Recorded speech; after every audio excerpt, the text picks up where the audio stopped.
Hi class, this is Mr. Tan, and we're now looking at the different sources of finance available to a business. When we're looking at the different sources of finance, we can distinguish between internal sources of finance and external sources of finance.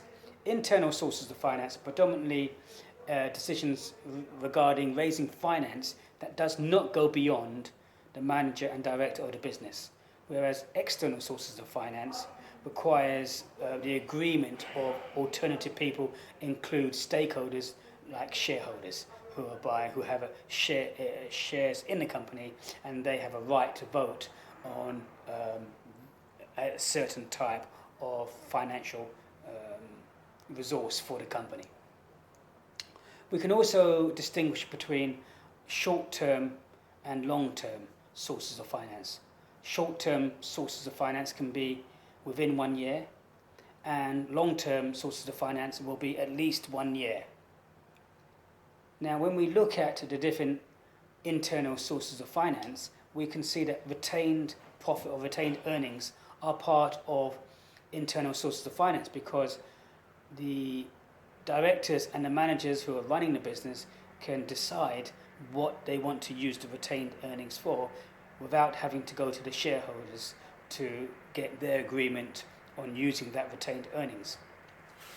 Likewise, for external sources of finance, if you wanted to issue more ordinary shares or preference shares, or if you wanted borrowing, financial leases, leaseback arrangements or purchase agreements, then you may need to get the agreement via a vote at an annual meeting from the external stakeholders like shareholders, in order to get agreement on a specific direction that the company wants to take and what the company wants to use those external sources of finance for.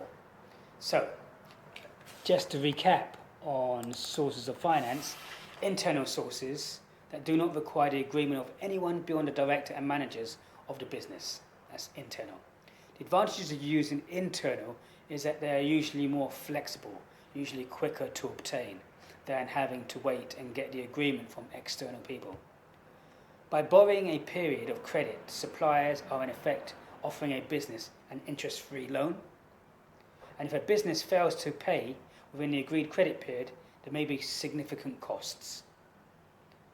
And lastly, the major forms of long-term external finances include ordinary shares, preference shares, borrowings, leases, including sale and leaseback agreements, and hire purchase agreements as well.